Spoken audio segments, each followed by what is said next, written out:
안녕하셨습니까? 행복한 인생의 맛 알베르토입니다. 기초연금 단독가구 40만원, 부부가구는 80만원까지 인상을 두고 최근 여야가 극하게 대립하고 있는데요. 전체 다 지급할지 차등 지급할지는 아직은 알 수 없기 때문에 어르신들께서는 미리 준비하고 계셔야 할 것으로 판단됩니다. 오늘은 그동안 어르신들께서 궁금해하셨던 내용에 대해 아주 쉽게 설명해 드리겠습니다.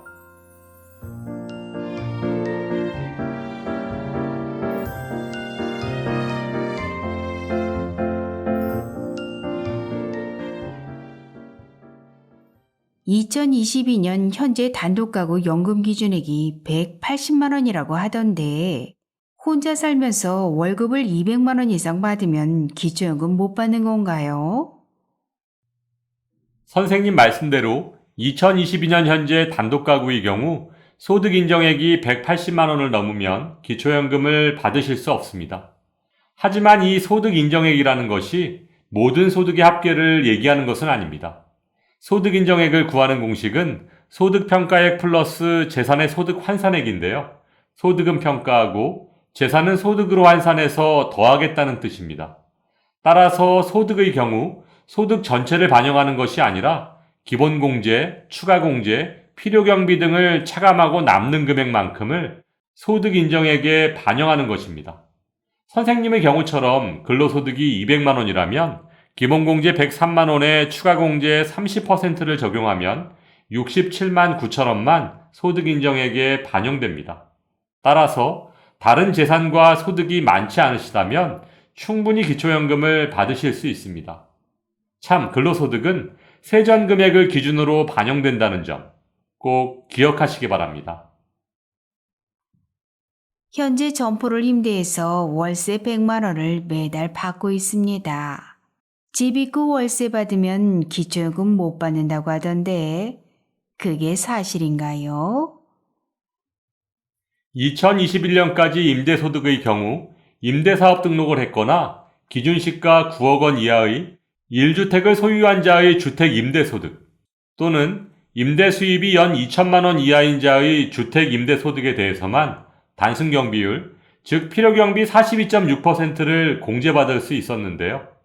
2022년부터는 임대사업 등록과 관계없이 주택임대 42.6%, 점포임대는 41.5%의 필요경비를 공제받으실 수 있습니다. 따라서 선생님의 경우 점포임대소득 100만 원에서 필요경비 41.5%를 공제한 58만 5천 원만 소득 인정액에 반영됩니다. 따라서 다른 소득과 재산이 많지 않으시다면 기초연금 받으실 수 있습니다. 퇴직한 남편이 전기차를 산다고 하는데 전기차를 사도 기초연금 받을 수 있는 건가요? 기초연금 신청자가 고급 자동차를 소유하고 계시다면 기초연금 무조건 탈락입니다. 고급 자동차의 기준은 배기량 3000cc 이상 또는 차량가액 4천만 원 이상인데요. 전기차의 경우 배기량이 없으므로 차량가액만으로 고급 자동차 여부를 판단합니다. 또한 전기차에 지원되는 정부 보조금도 차량가액에 포함됩니다. 따라서 정부 보조금을 포함한 차량가액 4천만 원 이상의 고급 자동차는 절대 소유하시면 안 됩니다. 만일 그래도 꼭 타셔야 한다면 리스로 이용하실 것을 추천드립니다. 리스 차량은 보증금만큼만 일반 재산에 포함되므로 기초연금 수급에 큰 문제가 되지는 않습니다. 현재 살고 있는 집 이외에 아파트 한 채를 전세로 임대해주고 있습니다. 그런데 집이 두 채면 기초연금 못 받는다고 하더라고요. 사실인가요? 소유하고 있는 부동산은 시가 표준액을 기준으로 모두 합한 후 지역별 기본공제를 받으실 수 있습니다. 대도시 특례시 1억 3,500만 원, 중소도시 8,500만 원, 농어촌은 7,250만 원을 공제받으실 수 있는데요. 여기에 전세보증금의 경우 해당 부동산 시가 표준액의 50%까지는 부채로 공제받을 수 있기 때문에 집이 두 채라고 해서 무조건 기초연금을 못 받는 것은 아닙니다. 현재 개인 택시를 하고 있습니다. 사업자가 있으면 기초연금 못 받는다고 하던데 정말 그런가요? 사업자가 있으셔도 기초연금을 받으실 수 있습니다. 업종별 단순경비율, 즉 필요경비를 공제한 후에 소득을 반영하기 때문에 사업소득이 아주 많지 않으시다면 기초연금을 받으실 수 있습니다. 또한 선생님처럼 개인 택시 사업을 하실 경우의 단순경비율은 90.8%입니다. 따라서 200만 원 정도의 사업소득이 있으셔도 90.8% 필요경비를 공제받으면 18만 4천 원만 소득인정액에 반영됩니다. 내 친구 말로는 은행에 2억 원 이상 있으면 기초연금 못 받는다고 하더라고요. 이자 소득도 소득인정액에 포함되는 건가요? 기초연금 산정 시 금융재산은 기본공제 2천만 원을 받으실 수 있습니다. 따라서 선생님의 경우 2억 원에서 2천만 원 기본공제를 하면 1억 8천만 원이고 여기에 소득환산율 4%를 곱하고 다시 12개월로 나눠주면 60만 원. 60만 원이 소득인정액에 반영됩니다. 그리고 한 가지 추가해야 할 것은 2억 원에 대한 은행 이자 소득인데요.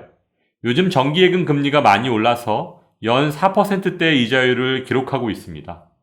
2억 원에 대한 연 4% 이자율을 적용하면 월 66만 원 정도의 이자 소득이 발생하게 되고 여기에 기본공제 4만 원을 차감한 62만 원이 소득평가액에 반영됩니다.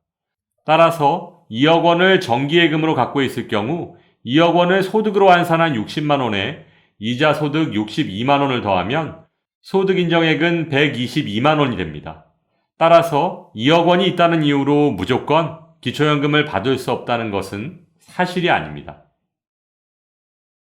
남편이 공무원연금을 받고 있으면 배우자인 저도 기초연금을 받을 수 없다고 하던데 그게 사실인가요? 공무원연금이 100만 원도 안 되는데 너무한 것 아닌가요? 공무원연금을 포함한 사학연금, 군인연금, 별정 우체국연금, 즉 직영연금 수급권자 및 그 배우자는 직영연금 수급 금액과 상관없이 무조건 기초연금 수급 대상에서 제외됩니다. 지금까지 그동안 구독자 어르신들께서 많이 질문해 주셨던 내용들 중 기초연금에 밀접한 영향을 미치는 것들에 대해 설명드렸는데요.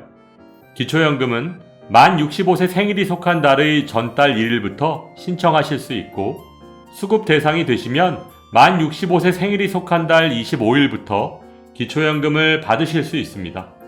신청은 주소지 관할 주민센터 이외에도 전국 모든 주민센터에 신청이 가능하고 결과는 30일 이내에 서면으로 통지하는 것이 원칙이지만 요즘 코로나19의 영향으로 그 이상 걸리는 경우가 대부분입니다. 그리고 올해 신청하셨다가 탈락하셨어도 내년 1월 반드시 재신청하셔서 그 결과를 확인해 보시기 바랍니다.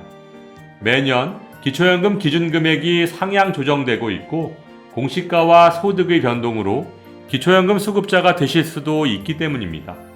기초연금은 신청주의이므로 신청하지 않으면 받으실 수 없습니다. 미리미리 준비하셔서 좋은 결과 있으시길 바라면서 오늘도 알베르토가 어르신들의 행복한 인생 2막을 응원하겠습니다. 행복한 하루 되세요. 좋아요, 구독, 그리고 알림과 공유는 좋은 콘텐츠를 만드는 힘이 됩니다.